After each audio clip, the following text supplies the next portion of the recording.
Good morning and welcome to ASL's HR in 10. At 10. I'm Jason Perry. And I'm Kimberly Bradshaw. And it seems like weeks since we've done an HR in 10, possibly months I should go for, Kimberly. Yeah, it could have been since Christmas. All because I took a holiday, and the first time I've actually properly got away, I think, since that joyous COVID event that we've been enjoying for so long. Quite a lot's happened, hasn't it, in these few weeks? Oh, goodness, we've missed the P&O scandal. All sorts has been going on. We just got the beginning of the P&O one, didn't we? But I think the event of the day, as I see it, is our dear friend Jacob. Rees-Mogg, yes. Indeed. Stand up and take a bow. We love to talk about employee engagement. It's certainly your favourite phrase, I know. And I kind of watch with interest Jacob's Rees-Mogg's approach of leaving, I think I'm going to say leaving his calling card. It's a while you were out card on your desk, isn't it, to civil servants, saying the Secretary of State visited. Is he a Secretary of State? The Right Honourable Jacob Rees-Mogg visited whilst you were at home working. Hope to see you next time you're here. And it's all part of the civil service strategy to get back to desks, isn't it? I think it's absolutely appalling. Nothing like a bit of emotional blackmail. Two things strike me before I come on to the engagement aspect. One is what is the civil service's actual strategy for and policy for home working versus not? Because he might be going out on a limb and just deciding that, people aren't effective at work, which brings me on to my other point, which I think any manager that needs to see their people in the workplace is not a good manager and needs some training. But yes, it just seems absolutely horrific. It provides us with a certain amount of entertainment, I think, is probably how the nicest thing I can say about it. I guess what strikes me is we've seen so much coming out of the DVLA and at the moment the Passport Service, where it would appear, is the only reasonable interpretation I can take, it would appear that home working and flexible working in the civil service are not always effective. And I don't think it's per se because of the people. I think it's your point, what is their strategy? And I don't think they've geared up to make it possible. They don't have the phone systems to allow people to use VoIP. They don't have the remote access systems to allow people to function. Whereas business has had to adapt. It kind of feels like the civil service hasn't. Yes, and there's no reason why they can't. I remember talking to Barclays early on when everyone was working from home.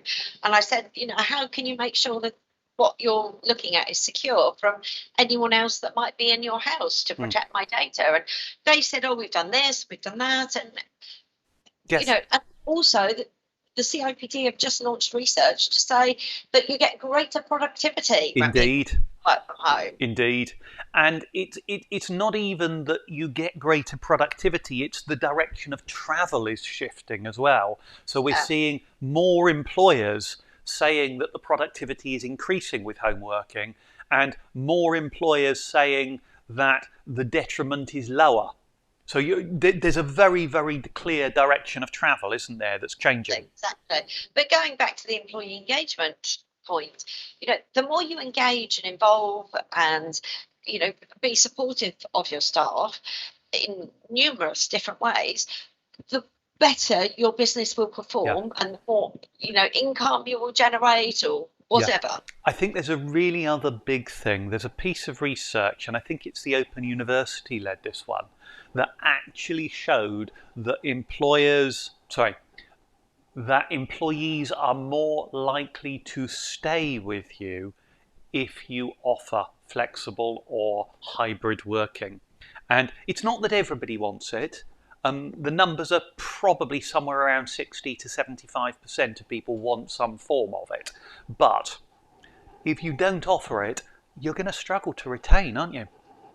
Yes, and there's such a big mismatch between what employers want and what employees want.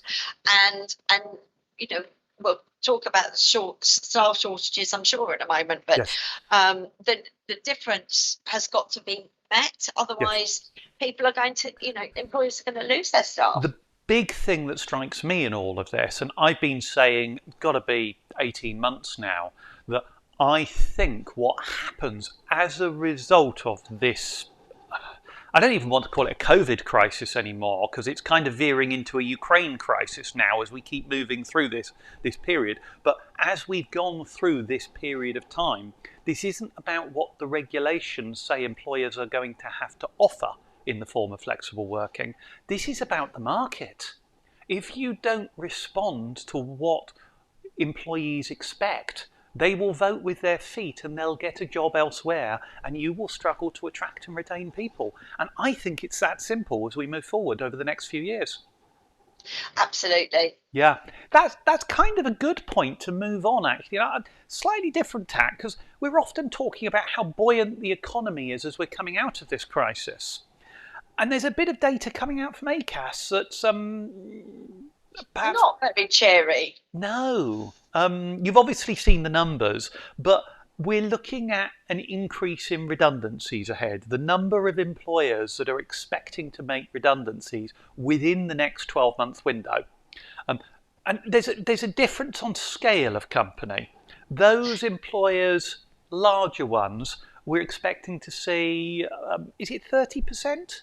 Of them it's 30% over 250, yeah, but only 10% for those with less than 250 staff. I wonder if that's because the big companies, dare I say, have more organised at having long-term strategies, or whether or not the small ones are just more agile and performing better. Yes, it's hard to say, really, isn't it? I was surprised when I saw this from ACAS, because I would have thought potentially that redundancies would have already been seen, given everything that's been going on, and furlough ended. So, a lot of companies had to become very lean very quickly. Yes. So I'm thinking, why are they now looking at redundancies now? I think that whilst on the surface the economy is looking stable, we have so many threats right now, whether it's Ukraine, whether or not it's the worker crisis, let's say. I think the one that I heard it called the big resignation. We've got an awful lot of people, and again, you and I were talking about this a year or 18 months ago. People are coming out of this and treating it a little bit like the population did after an event like the Second World War, and they're reevaluating their life and what's important to them. You add in the cost of living, and we've seen 22 pence, I think, on a litre at the fuel pumps in March, certainly on diesel. You add in those kind of things, and people are saying, I don't want to work a long way from home. I don't want to work in the office as often. And you've got so many things changing that employers are struggling to respond to them.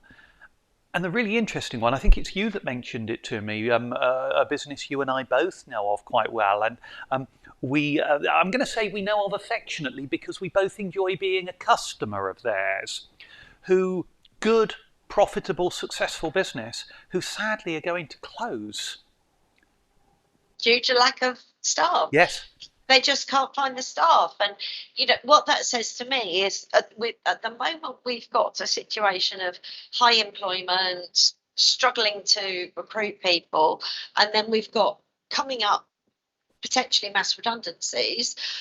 That's just, heading for the perfect storm of disaster, isn't it? Yes. And there are elements that might shake this up, but I still think we've got 18 months to 2.5 years for all of this to kind of shake itself out and the dust to settle and organise what our new stable economy looks like, or possibly unstable economy, but what this all looks and feels like when we come out of it, when people arguably have been under a bit of financial pressure and perhaps can't choose not to work so much because food's gone up, petrol's gone up, heating's gone up, and they do have to work again and they have less choice.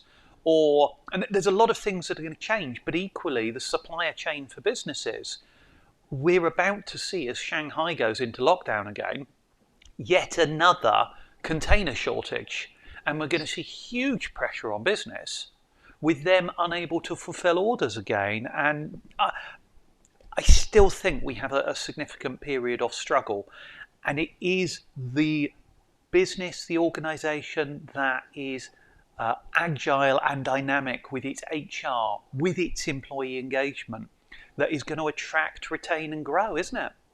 Absolutely. Employee engagement, can't say it often enough. Yes, yes.